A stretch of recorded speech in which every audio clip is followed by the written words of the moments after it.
गोरखपुर गांव में भोला नाम का एक बड़ा ही मशहूर समोसे वाला था।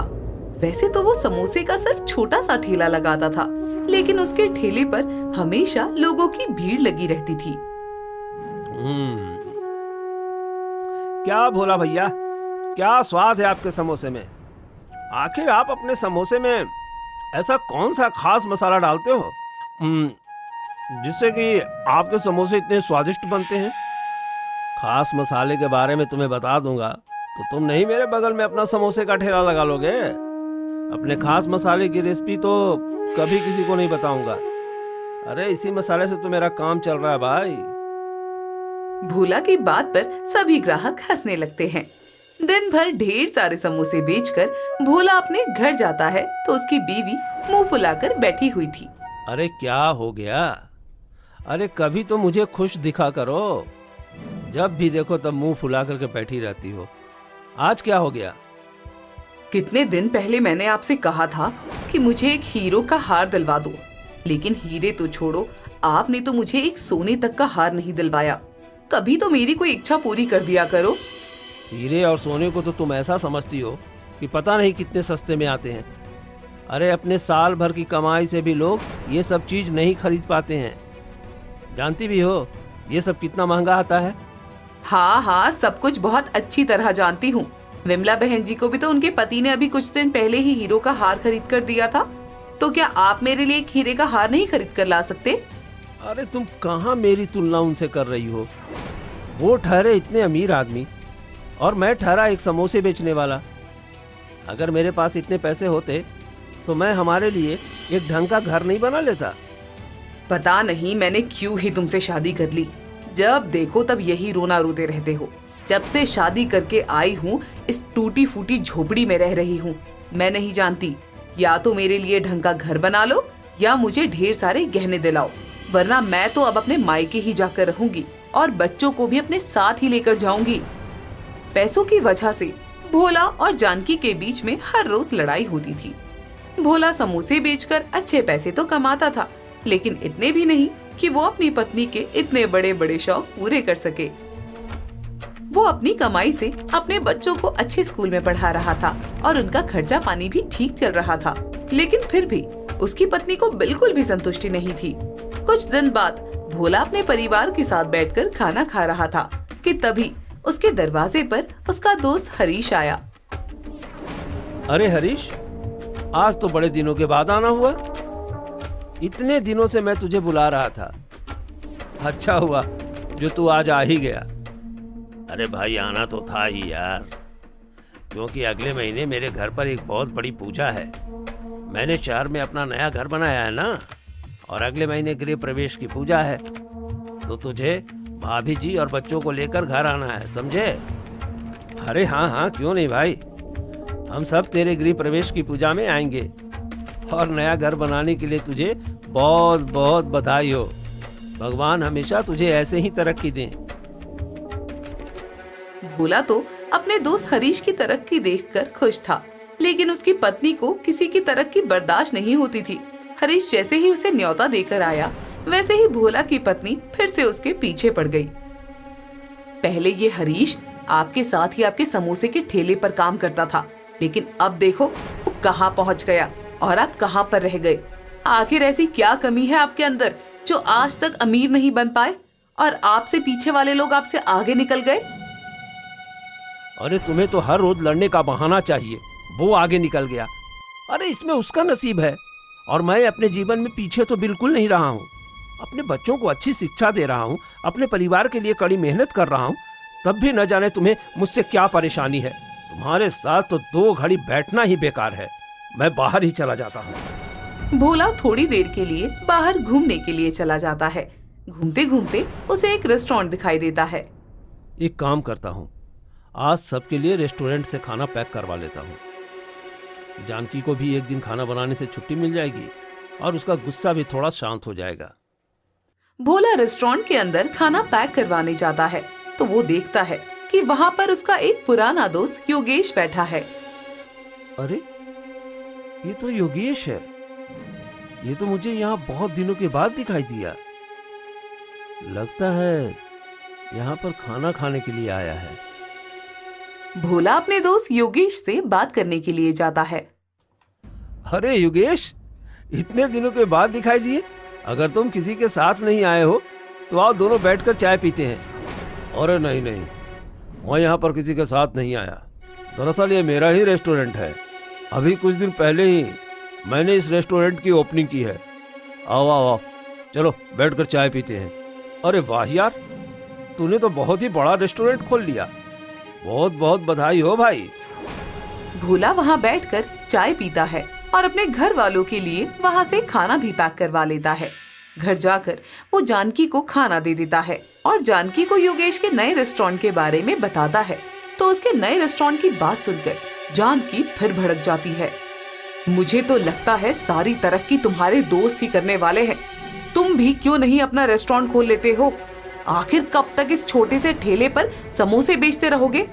इतने सालों से समोसे बेच रहे हो, लेकिन मजाल है कि आज तक समोसे पर 1 रुपया भी बढ़ाया हो। अरे तुम फिर मेरे पीछे पड़ गई। अरे बात रही समोसे का दाम बढ़ाने की, तो जब मैंने समोसे बेचना शुरू किया था तब एक समोसे 5 रुपए का बिकता था और अब उसी समोसे की कीमत 10 रुपए है।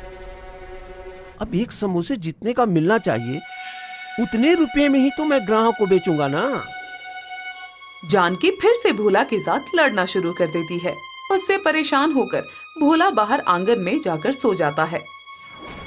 अगले महीने उन्हें हरीश के घर पर गृह प्रवेश की पूजा में जाना था, तो वो सभी तैयार होकर वहां पहुंच जाते हैं। हरीश ने बहुत ही सुंदर सा घर बनाया था, जिसे देखकर जानकी की आंखें फटी की फटी रह जाती हैं। बाप रे बाप, इस हरीश के पास इतना पैसा कहाँ से आ गया जो इसने शहर में इतना बड़ा घर बना लिया? अपने दोस्त से कुछ पूछो कि वो तुम्हें भी इतना अमीर होने में मदद करे। तुमने यहाँ पर भी ये अमीर होने का राग अलापना शुरू कर दिया। अरे गृह प्रवेश की पूजा पर आई हो तो पूजा पर ध्यान दो। इन फालतू बातों में ज्यादा दिमाग मत लगाओ। जानकी का मुंह हर समय ही बना रहता था। पूजा संपन्न होने के बाद सब खाना पीना खाते हैं। तभी हरीश के पास एक फोन आता है।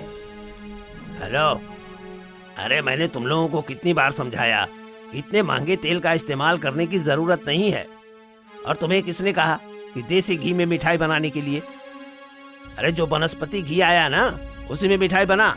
और हाँ, सबसे सस्ते वाला ही इस्तेमाल करना।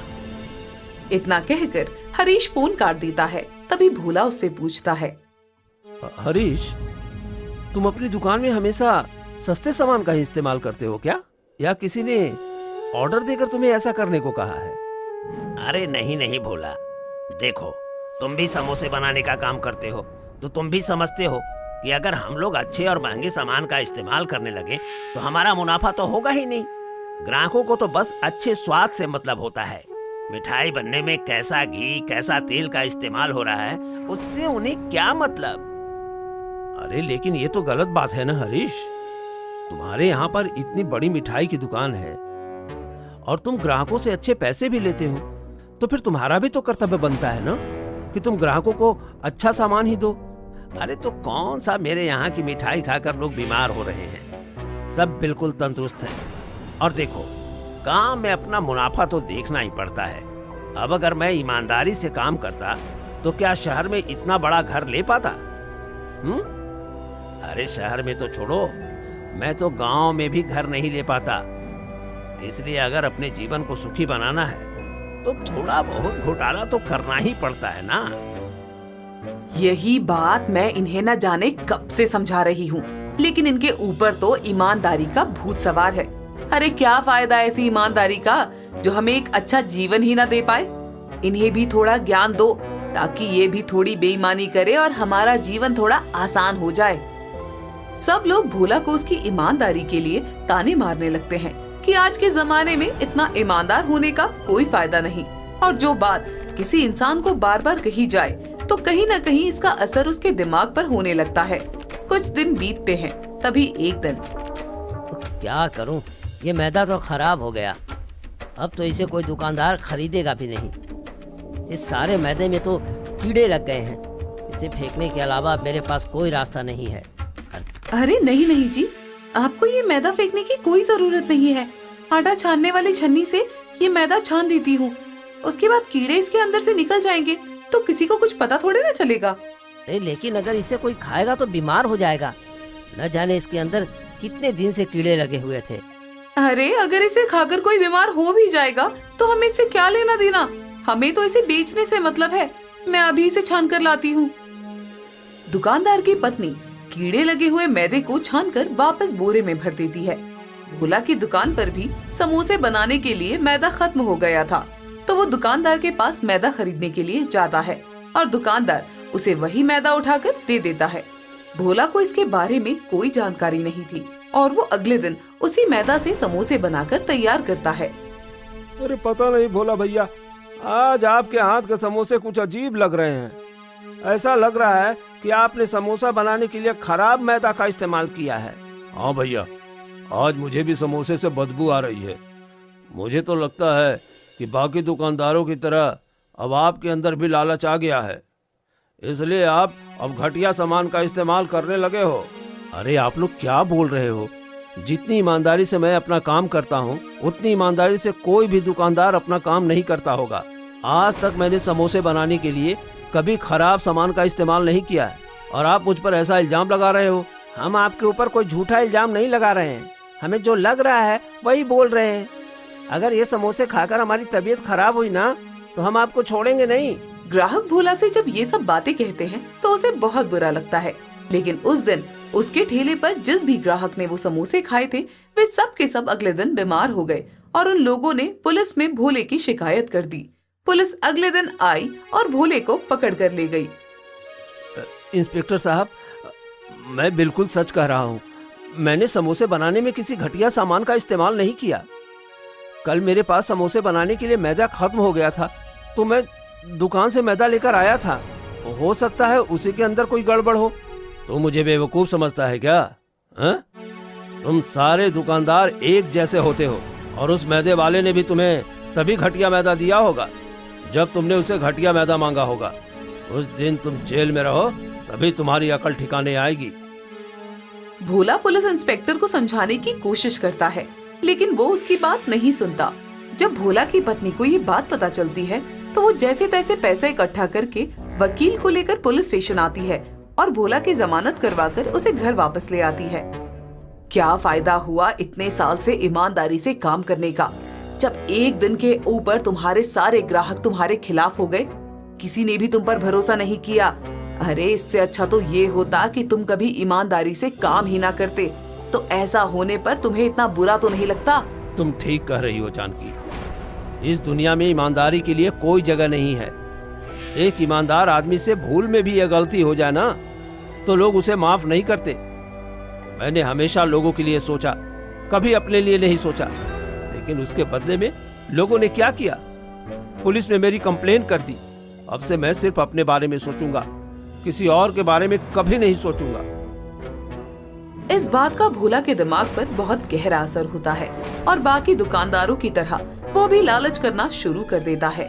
वो समोसे बनाने के लिए खराब तेल और खराब सामान का इस्तेमाल करना शुरू कर देता है और ज्यादा मसाले डालकर समोसे बेचना शुरू कर देता है। सच ही कहती थी जानकी, ज्यादा ईमानदारी में कुछ नहीं रखा है। अब बेईमानी करके समोसे बेचता हूँ तो भी किसी को क्या ही पता लगता, बल्कि अब तो मेरी आमदनी पहले से 4 गुना हो गई है। मैंने ठान लिया है कि अब मैं कभी ईमानदारी से काम नहीं करूँगा। खराब सामान से समोसे बनाने के साथ साथ भोला अब अपने समोसे का दाम भी बढ़ा देता है और लगभग 1 साल में उसके पास बहुत पैसा आ जाता है। ये लो जानकी, मैं तुम्हारे लिए नया हार लेकर आया हूँ। तुमने कहा था ना कि तुम्हें एक हीरे का हार चाहिए। देखो, मैं तुम्हारे लिए 2 हीरो का हार लेकर आया हूँ।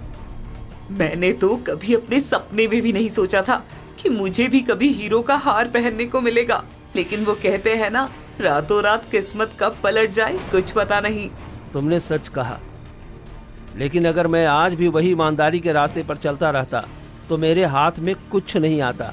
अच्छा हुआ जो मेरे साथ ये हादसा हुआ और मैं भी दुनियादारी की तरह हो गया। खैर, कल मुझे एक जगह देखने जाना है। अब मैं और उस ठेले पर काम नहीं करना चाहता। अब मैं गांव में अपना एक बड़ा रेस्टोरेंट खोलना चाहता हूँ। जी हाँ, और आप इतना बड़ा रेस्टोरेंट खोलना कि आपके वो जो दोस्त योगेश है ना, जिसने गांव में अपना रेस्टोरेंट खोला है, वो भी आपके रेस्टोरेंट को देखता ही रह जाए और आपका रेस्टोरेंट खुलते ही उसका रेस्टोरेंट बंद हो जाए। भोला अगले दिन रेस्टोरेंट के लिए जगह देखने जाता है। उसे वो जगह पसंद आ जाती है और वो गांव में अपना बहुत बड़ा रेस्टोरेंट खोल लेता है। लेकिन योगेश का रेस्टोरेंट गांव में होने के कारण उसका रेस्टोरेंट इतना अच्छा नहीं चलता। भैया, आपके रेस्टोरेंट के समोसे अच्छे हैं, लेकिन योगेश भैया के रेस्टोरेंट के समोसे ज्यादा अच्छे हैं। जब हमें रेस्टोरेंट में ज्यादा पैसे ही देने हैं तो हम योगेश भैया के रेस्टोरेंट में जाकर ही समोसे खा लेंगे। अगर आप चाहते हो कि आपका रेस्टोरेंट अच्छा चले तो अपने समोसे की गुणवत्ता पर जरा ध्यान दो। अपने लालच के कारण भोला ने अपने समोसों का स्वाद इतना बिगाड़ लिया था कि इतना बड़ा रेस्टोरेंट खोलने के बावजूद भी लोग उसके यहाँ पर नहीं आ रहे थे। और तो और जो उसके रेस्टोरेंट में आ भी रहे थे वो उसे तरह तरह की बातें सुनाकर जा रहे थे, जिस वजह से भोला अपने ही दोस्त से ईर्ष्या करने लगा।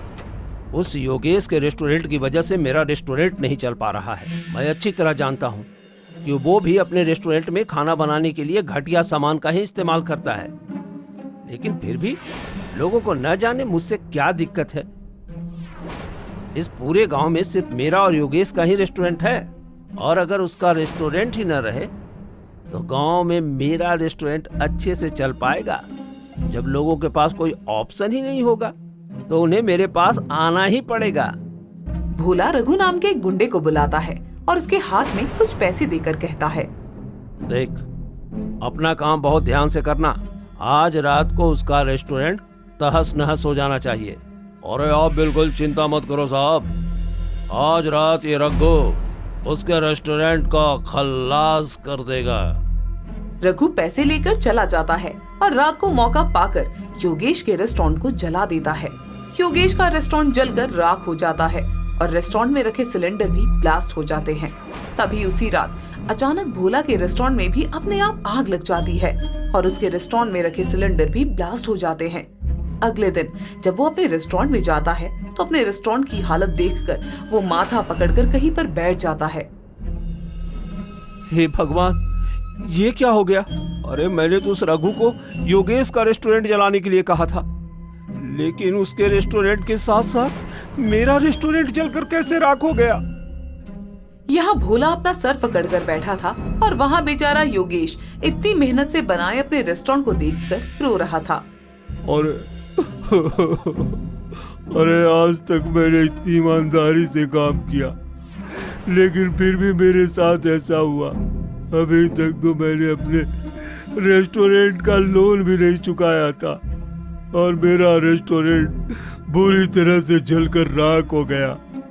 अब मैं कैसे पैसे कमाऊंगा, कैसे रेस्टोरेंट का लोन चुकाऊंगा? योगेश रो ही रहा था कि तभी वहाँ पर पुलिस आ जाती है। मुझे लगता है किसी ने जानबूझकर आपके रेस्टोरेंट में आग लगाई है। अगर आपके रेस्टोरेंट के आसपास कोई सीसीटीवी कैमरा है तो हमें बताइए, हमें उसकी फुटेज चेक करनी है। सर, मुझे भी लगता है कि किसी ने जानबूझकर ये सब किया है, क्योंकि इस इलाके में भोला नाम के आदमी का भी एक रेस्टोरेंट है और कल रात को वहां पर भी आग लगाई गई। एक साथ इलाके में दो दो रेस्टोरेंट में आग लगी है तो पक्का कोई ना कोई गड़बड़ तो जरूर है। गड़बड़ तो काफी लगती है। तुम एक काम करो, अगर यहाँ पर कोई सीसीटीवी कैमरा दिखाई देता है तो उसकी फुटेज चेक करो। हवलदार आसपास छानबीन करता है तो उसे एक दुकान के बाहर सीसीटीवी कैमरा दिखाई देता है। वो सीसीटीवी कैमरा की फुटेज निकलवाता है तो उसमें साफ साफ दिखाई देता है कि रघु योगेश की दुकान में आग लगा रहा है। तो ये है वो आदमी जिसने ये सब किया है। जितनी जल्दी हो सके इसे पकड़ कर ले आओ। ये हमारे हाथों से निकल कर जाना नहीं चाहिए। पुलिस रघु को ढूंढ कर ले आती है और उसकी अच्छी तरह खातिरदारी करती है। तब रघु पुलिस के सामने सारी सच्चाई उगल देता है। मैं बिल्कुल सच कह रहा हूँ साहब। उस समोसे के रेस्टोरेंट वाले भोला ने ही मुझे योगेश के रेस्टोरेंट में आग लगाने के लिए पैसे दिए थे।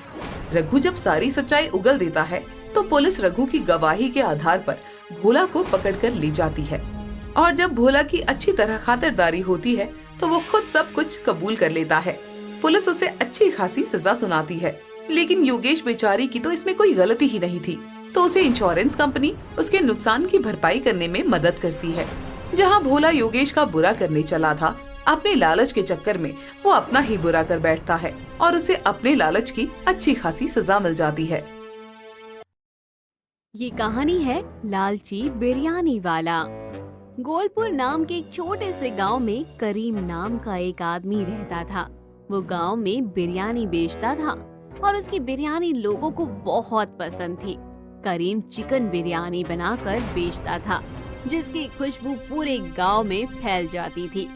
लोग करीम की बिरयानी के दीवाने थे और वो हमेशा उसकी दुकान पर आते थे। करीम की दुकान गांव के मुख्य चौराहे पर थी, जहां से गुजरने वाले लोग उसकी बिरयानी की खुशबू से आकर्षित होते थे। वाह करीम भाई, बिरयानी का जो स्वाद तुम्हारे हाथों में आता है ना, वैसा स्वाद कहीं नहीं मिलता। मेरी बेगम भी इतनी अच्छी बिरयानी नहीं बना पाती जितनी अच्छी बिरयानी तुम बनाते हो। ये सब तो मैंने अपने अब्बा जान से सीखा है। मैं इतनी कोशिश करता हूँ, लेकिन फिर भी उनके जैसी बिरयानी नहीं बना पाता। उनके हाथ के स्वाद में तो बात ही कुछ अलग थी। अरे भैया जल्दी से 4 प्लेट बिरयानी लगा दो। आज मेरे घर पर मेहमान आए हैं और उनकी यही जिद है कि वो आपके यहाँ की बिरयानी खाएं। हमारे घर पर मेहमान नगर हमारे हाथ का खाना नहीं खाते, बल्कि आपके हाथ की बिरयानी खाते हैं। आपकी बिरयानी तो दूर दूर तक मशहूर हो चुकी है। ये सब तो अल्लाह का करम है भाईजान। ये लीजिए आपकी बिरयानी। करीम अपने ग्राहकों को बारी बारी बिरयानी दे रहा था।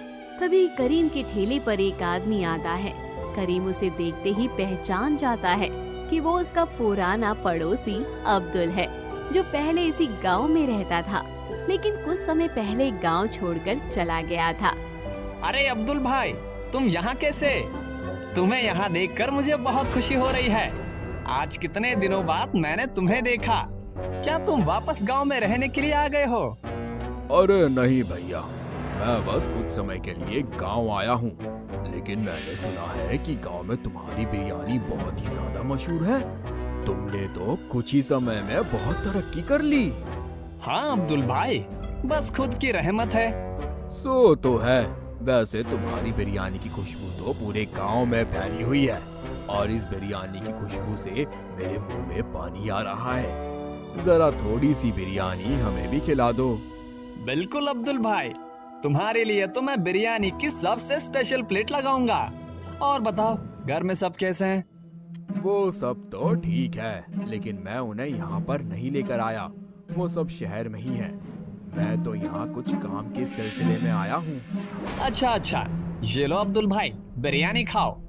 अब्दुल करीम के हाथ की बिरयानी खाता है और उसे वो बहुत अच्छी लगती है। वो बिरयानी खाकर करीम की दुकान से चला जाता है और गांव में एक आदमी इकबाल के पास जाता है। इकबाल भाई, आपने कहा था ना कि 3 महीने बाद आना, तो मैं आ गया। हाँ अब्दुल भाई, मुझे याद है, तुमने मुझे बताया था कि तुम गांव में आ रहे हो। अब तो मेरे पैसे मिल जाएंगे ना? आपने जितना समय कहा था मैं उतने समय बाद ही आया हूँ। लाइए, मुझे मेरे पैसे दे दीजिए। अब्दुल भाई, मुझे जरा माफ कर देना, लेकिन तुमने सट्टे में जो पैसे लगाए थे ना, वो पैसे डूब गए, इसलिए अब तुम्हें कोई पैसे नहीं मिलेंगे। क्या? ये कैसे हो सकता है? तुमने तो कहा था कि पैसे लगाने में कोई खतरा ही नहीं है, और मैंने तुम्हारे कहने पर सट्टे में इतने सारे पैसे लगा दिए। अब्दुल भाई, सट्टे में जोखिम होता है, कभी कभी पैसे डूब जाते हैं। तुम्हें ये पता नहीं था क्या? तुमने मेरे साथ धोखा किया। तुम्हारी वजह से मेरे पैसे डूब गए। अब मैं क्या करूं? अब्दुल भाई, तुम्हें शांति से काम ढूंढना होगा। तुम्हें अपनी जिंदगी को फिर से बनाना होगा। इसके बाद कभी कोई अच्छा मौका मिलेगा तो दोबारा सट्टा लगा लेना। क्या पता तुम्हारी किस्मत चमक जाए। अब्दुल का चेहरा उदास हो जाता है और वो इकबाल के पास से वापस शहर अपने घर आ जाता है। अच्छा हुआ आप आ गए। अभी थोड़ी देर पहले घर का मालिक किराया मांगने के लिए आया था। आप जाकर किराया दे दीजिए। माफ करना गुलजान, लेकिन मेरे पास किराया देने के लिए पैसे नहीं है। मैं मकान मालिक से बात कर लूंगा और उनसे थोड़े दिन की मोहलत मांग लूंगा। क्या? ये आप क्या कह रहे हैं? आपके पास तो पैसे थे, और थोड़े बहुत नहीं, काफी ज्यादा थे। तो फिर आपके सारे पैसे कहाँ चले गए? दरअसल मैंने कुछ महीने पहले सारे पैसे सट्टे में लगा दिए थे और मुझे लगा था कि मैं सट्टा जीत जाऊंगा, लेकिन मैं सट्टा हार गया। क्या ये आप क्या कह रहे हो? आपने तो मुझसे वादा किया था कि आप कभी सट्टा नहीं खेलोगे, लेकिन उसके बाद भी आपने सट्टा खेला। इसी वजह से हमारा गांव वाला घर बेच गया था, लेकिन उससे भी आपने कोई सीख नहीं ली और फिर से सट्टा खेलने में लग गए। मुझसे बहुत बड़ी गलती हो गई गुलसान, लेकिन मैं तुमसे वादा करता हूँ आज के बाद फिर कभी भी सट्टा नहीं लगाऊंगा।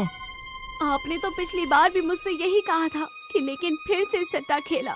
मैंने सोच लिया है कि मैं अपने बच्चों को लेकर आपके साथ नहीं रहूंगी। मैं अभी के अभी अपनी अम्मी जान के घर चली जाऊंगी, वरना मेरे बच्चे क्या देखेंगे कि उनका पिता सट्टा खेलता है। नहीं नहीं, ऐसा मत करो गुलजान, इसे मेरी आखिरी गलती समझो। आज के बाद मैं ऐसा कुछ नहीं करूंगा, लेकिन तुम बच्चों को लेकर यहाँ से मत जाओ। तो फिर क्या करूं? मकान मालिक को किराया नहीं मिलेगा तो वैसे भी हमें घर से निकाल देगा। तब अपने बच्चों को लेकर कहाँ जाओगे? अब क्या हम अपने बच्चों को लेकर फुटपाथ पर रहेंगे? तुम चिंता मत करो गुलजान, मैं कभी अपने परिवार पर ऐसी नौबत आने ही नहीं दूंगा। मैं आज गांव गया था तो देखा करीम भाई की बिरयानी का ठेला बहुत अच्छा चल रहा है। मैं सोच रहा हूँ कि मैं भी शहर में एक अपना बिरयानी का ठेला खोल लूँ। अच्छा, लेकिन ठेला खोलने के लिए पैसे कहाँ से आएंगे? हमारे पास अभी फूटी कौड़ी भी नहीं बची है और शहर में रहना कितना महंगा है। गांव में जाकर ही कोई झोपड़ी बनाकर रहते हैं, क्योंकि यहाँ पर अब हमारा गुजारा नहीं है।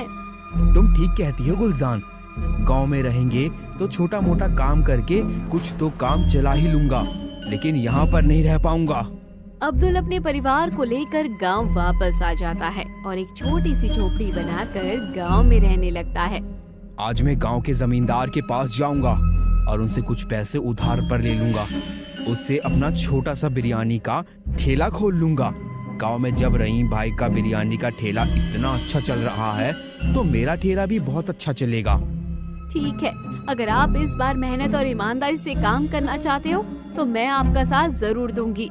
मैं कल से ही बिरयानी बनाना शुरू कर दूंगी। तुम बहुत अच्छी हो गुलजान।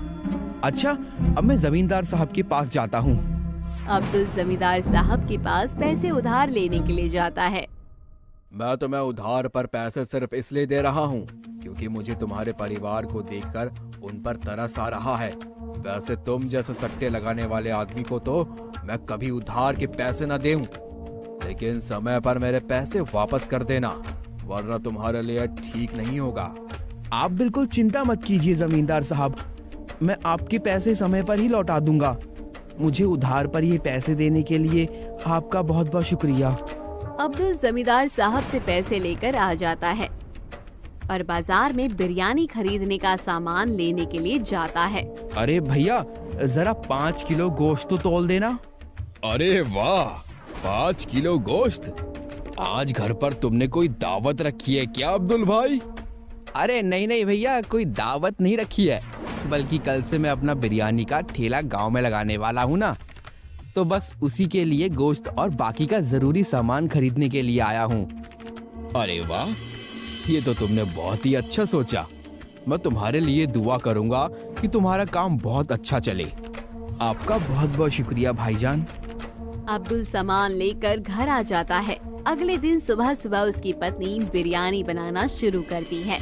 अब्दुल भी एक पुराना ठेला खरीद कर ले आता है और उसकी मरम्मत करके उसे बिल्कुल साफ सुथरा कर देता है। वो जैसे ही ठेला साफ करके घर के अंदर आता है तो उसे बिरयानी की बहुत अच्छी खुशबू आती है। अरे वाह गुलजान, बिरयानी की खुशबू तो सच में वाकई बहुत अच्छी आ रही है। मुझे तो लग रहा है जैसे ही मैं बिरयानी को बाजार में बेचने के लिए जाऊंगा ना, तो इसकी खुशबू से ही आधे 1 घंटे में ही खत्म कर देंगे। अगर ऐसा हुआ तो बहुत ही अच्छा होगा। मैंने बिरयानी के लिए मसाला और चावल तैयार करके अच्छी तरह पतीले में लगा दिया है। बस आप इन्हें अच्छे दाम में लगा देना और गर्मा गर्म बिरयानी लोगों को बेचना। अब्दुल अपना ठेला लेकर बाजार में चला जाता है। उसकी बिरयानी की खुशबू पूरे बाजार में फैल जाती है। तभी कुछ लोग उसके ठेले पर बिरयानी खाने के लिए आते हैं। अरे वाह, बिरयानी की क्या खुशबू आ रही है। जरा 1 प्लेट बिरयानी तो लगाना। बस भैया लगाता हूँ। एक प्लेट मेरे लिए भी लगाना। जी, बस 2 मिनट। अब्दुल जल्दी से बिरयानी लगाता है और ग्राहकों को खाने के लिए देता है। वैसे तुम्हारी बिरयानी भी बहुत अच्छी है, लेकिन करीम भाई के हाथ की बिरयानी की बात ही कुछ और है। उनके जैसी बिरयानी का स्वाद तुम्हारी बिरयानी में नहीं है। करीम भाई के हाथों में तो अलग ही स्वाद है। हम भी अच्छी बिरयानी बनाने की पूरी कोशिश कर रहे हैं। जो भी कमियां होगी हम उसे सुधारने की पूरी कोशिश करेंगे। अच्छी बात तो ये है तुमने मेरी बात को गलत तरीके से नहीं समझा, वरना किसी के खाने के सामने किसी दूसरे खाने की तारीफ कर दो ना तो वो आग बबूला हो जाता है। अरे नहीं भैया, अगर अपनी कमियों पर ध्यान नहीं देंगे तो चीजों को बेहतर कैसे कर पाएंगे। वैसे भी मैं अपनी जिंदगी एक नए सिरे से शुरू करने की कोशिश कर रहा हूँ, तो इस बार पीछे नहीं हटूंगा। इस बार सब कुछ ईमानदारी से करूंगा। ये तो बहुत अच्छी बात है, अल्लाह तुम्हें बरकत दे। अच्छा, तुम मेरे बेटे के लिए भी 1 प्लेट बिरयानी पैक कर दो, मैं उसके लिए भी बिरयानी लेकर जाता हूँ। आज अब्दुल का काम पर पहला दिन था, इसलिए लोग जरा कम आ रहे थे, लेकिन फिर भी रात होने तक उसकी सारी बिरयानी बिक जाती है, जिसे देखकर वो बहुत खुश होता है। वो अपनी कमाई के पैसे लाकर अपनी पत्नी को देता है। अरे वाह, इतने सारे पैसे! मुझे नहीं पता था कि हम बिरयानी बेचकर इतने पैसे कमा लेंगे। अल्लाह का लाख लाख शुक्र है कि लोगों को मेरे हाथ की बिरयानी पसंद आई। इस तरह आज हमारा काम अच्छा चला गया। अल्लाह करे रोज हमारा काम इसी तरह अच्छा चले। जरूर चलेगा गुलजान, जरूर चलेगा। तुम हर दिन के खर्चे के पैसे अलग निकाल लेना और बाकी के पैसों को जोड़ते हुए चलना, ताकि मैं समय पर जमींदार साहब के पैसे उन्हें लौटा पाऊं और उन्हें मुझ पर भरोसा करने के लिए पछतावा ना हो। मुझ जैसे इंसान को पैसा देकर उन्होंने वैसे भी मुझ पर बहुत बड़ा उपकार किया है, इसलिए मैं उनका विश्वास नहीं खोना चाहता। आप चिंता मत कीजिए, मैं पैसे संभाल कर रखूंगी। अब अब्दुल हर रोज गांव में बिरयानी बेचने के लिए निकल जाता है। हर बीते दिन के साथ उसकी बिरयानी का स्वाद बेहतर होता जाता है, जिस वजह से करीम की ग्राहकी पर भी असर पड़ता है। पहले तो मेरे ठेले पर लोगों की भीड़ जमा रहती थी। मुझे दिन में 3-4 बार बिरयानी बनानी पड़ती थी, लेकिन अब तो मैं 2 पतीले बिरयानी ही बेच पाता हूँ। पता नहीं मेरे साथ ऐसा क्यों हो रहा है। बिरयानी तो मैं अभी भी वैसे ही बनाता हूँ। अरे भैया, परेशानी तुम्हारी बिरयानी में नहीं है, बल्कि गांव में अब दूसरी बाजार की तरफ अब्दुल भाई ने भी अपनी बिरयानी का ठेला खोल लिया है, तो वहाँ के लोग अब उसके पास ही बिरयानी खाने जाते हैं। पहले उन्हें बिरयानी खाने के लिए यहाँ आना पड़ता था, अब उनके वहाँ पर ही उन्हें बिरयानी मिल जाती है, तो उन्हें यहाँ आने की जरूरत ही नहीं पड़ती। अच्छा, तो ये बात है। चलो अच्छा है, अब्दुल ने भी अपना कुछ काम शुरू किया। करीम ग्राहक के सामने तो ये बात बोल देता है, लेकिन मन ही मन उसे अब्दुल से ईर्ष्या हो रही थी, क्योंकि कहीं न कहीं उसका काम पहले से कम हो गया था। वो मुंह बनाकर अपने घर जाता है, तो उसकी पत्नी उसे देखकर पूछती है, क्या बात है, आज तो आप बहुत ही परेशान लग रहे हो। इतने समय में मैंने तो आपको इतना परेशान कभी नहीं देखा। परेशान होने वाली तो बात ही है राबिया। कुछ दिन से मेरा बिरयानी का काम कम हो रहा था, तो आज मुझे एक ग्राहक से पता चला कि अब्दुल ने गांव के दूसरे बाजार में अपना बिरयानी का ठेला लगा लिया है, जिस वजह से वहां के लोग अब उसी के पास बिरयानी खाने जाने लगे हैं। जब उसका ठेला गांव में नहीं था तो सब लोग दूर दूर से मेरे पास ही बिरयानी खाने के लिए आते थे। ये तो सचमुच चिंता का विषय है, लेकिन आखिर हम इसमें कर भी क्या सकते हैं? कर सकते हैं राबिया, जरूर कर सकते हैं, और हमें कुछ ना कुछ करना ही होगा, क्योंकि अभी तो मेरे थोड़े बहुत ग्राहक कम हुए हैं। लेकिन अगर अब्दुल का काम इसी तरह चलता रहा तो क्या पता कल को मेरे सारे ग्राहक उसी के पास बिरयानी खाने चले जाए। अरे ऐसा कुछ नहीं होगा, और वैसे भी हर इंसान अपने नसीब का कमाता है, तो हमारे नसीब में जितना लिखा होगा उतना तो हमें मिलेगा ही, तो ज्यादा क्यों सोचना। चलिए अब ये सब बातें छोड़िए और खाना खा लीजिए। करीम अपनी पत्नी के साथ खाना खाने के लिए बैठता है, लेकिन उसके दिमाग में यही बात चलती रहती है। अगले दिन वो बाजार से सामान खरीदने के लिए जाता है, तो उसे परेशान देखकर दुकानदार उससे पूछता है, क्या बात है भैया, मैंने तुम्हें इतना परेशान पहले कभी नहीं देखा, क्या बात है? घर में सब कुछ ठीक तो है ना? हाँ भैया, सब कुछ ठीक है। तो फिर क्या परेशानी है? आजकल काम ठीक नहीं चल रहा क्या? मैं बहुत दिनों से देख रहा हूँ कि तुम पहले जितना सामान खरीद कर नहीं ले जाते हो। हाँ, तुमने ठीक कहा भैया। दरअसल जब से अब्दुल ने गांव में अपना बिरयानी का ठेला लगाना शुरू किया है, तब से मेरा काम बहुत मंदा हो गया है। समझ नहीं आता कैसे अपने पुराने ग्राहकों को वापस अपने पास लेकर आऊं। अरे भैया, ये तो हर किसी की परेशानी है। गांव में जब पहले सिर्फ मेरी दुकान थी तो ग्राहकी बहुत अच्छी होती थी, लेकिन जब से हर मोहल्ले में दुकान खुली है तब से मेरा काम भी कम हो गया है। मैं अपने लिए तो कुछ कर नहीं सकता, लेकिन तुम्हारे लिए मेरे पास एक उपाय है। उपाय? कैसा उपाय? देखो, अभी मैं तुम्हें जो बात बताने वाला हूँ उसे जरा गुप्त रखना, क्योंकि हर किसी को ये बारे में पता नहीं चलना चाहिए, नहीं तो मैं बहुत बुरी तरह से फंस जाऊंगा। अरे क्या बात है भैया, जो तो मेरे लिए फायदेमंद है, लेकिन अगर किसी को पता चली तो फंसने का डर है। हाँ, ऐसी ही कुछ बात है। मेरे पास एक ऐसा मसाला है जो लोगों को खाने का चस्का लगा देता है और उसके बाद लोग फिर कहीं और का खाना पसंद नहीं आता। अगर तुमने वो मसाला अपनी बिरयानी में मिलाना शुरू कर दिया तो जहाँ लोग तुम्हारे पास 1 प्लेट बिरयानी खाते थे ना, वहाँ 4 प्लेट बिरयानी खाने लगेंगे और तुम्हारी दुकान को छोड़कर भी किसी और बिरयानी के पास नहीं जाएंगे। क्या? ऐसे मसाले के बारे में मैंने तो पहली बार सुना है। ये कोई खास किस्म का नया गरम मसाला आया है क्या? नहीं, ये कोई गरम मसाला नहीं है, बल्कि एक नशीला मसाला है जो लोगों को इसकी आदत लगा देता है। लेकिन तुम चिंता मत करो, इसके बारे में किसी को कभी कुछ पता ही नहीं चलेगा, क्योंकि ये सिर्फ स्वाद पर काम करता है और लोगों पर इसके नशे का असर दिखता ही नहीं। एक बार तुमने इसे अपनी बिरयानी में मिलाना शुरू कर दिया ना, तो अब्दुल की दुकान पर बिरयानी खाने कोई नहीं जाएगा। करीम के मन में लालच आ जाता है और वो इस मसाले को खरीद लेता है। अगले दिन वो बिरयानी बनाते समय उस मसाले को भी बिरयानी में डाल देता है। अरे, ये आप बिरयानी में आज कौन सा मसाला डाल रहे हो? ये मसाला तो मैंने पहले कभी नहीं देखा। हाँ, बाजार में नए तरह का मसाला आया है जिससे बिरयानी का स्वाद कई गुना बढ़ जाता है, तो मैंने सोचा मैं भी इस्तेमाल करके देख लेता हूँ। अच्छा, करीम उस मसाले वाली बिरयानी को लेकर बाजार में चला जाता है। कुछ देर बाद उसके ठेले पर ग्राहक आना शुरू होते हैं। अरे वाह करीम भाई, आज तो तुम्हारी बिरयानी का स्वाद कुछ अलग ही लग रहा है। वैसे तो तुम हमेशा से ही स्वादिष्ट बिरयानी बनाते हो, लेकिन आज ऐसा लग रहा है कि बस तुम्हारी बिरयानी खाते ही जाए। ऐसा लग रहा है जैसे तुमने आज बिरयानी अंदर कुछ जादुई मसाला मिला दिया है। अरे नहीं नहीं भाई, मैंने तो आज भी वैसे ही बिरयानी बनाई है जैसे हर रोज बनाता हूँ। लगता है आज बिरयानी थोड़ी ज्यादा स्वादिष्ट बन गई, इसलिए तुम्हें बार बार खाने का मन कर रहा है। आज करीम के ठेले पर जो भी ग्राहक आ रहा था, 1 प्लेट बिरयानी खाकर तो उसका मन ही नहीं भर रहा था। अरे वाह, इस मसाले ने तो सचमुच कमाल कर दिया।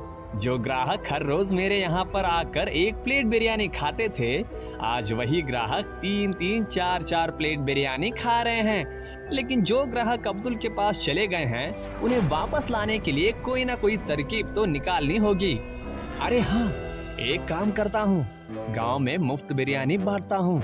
मुफ्त बिरयानी का नाम सुनकर लोग दूर दूर से मेरे पास बिरयानी खाने के लिए आएंगे और एक बार अगर उन्होंने ये बिरयानी खा ली तो वापस कहीं और नहीं जाएंगे।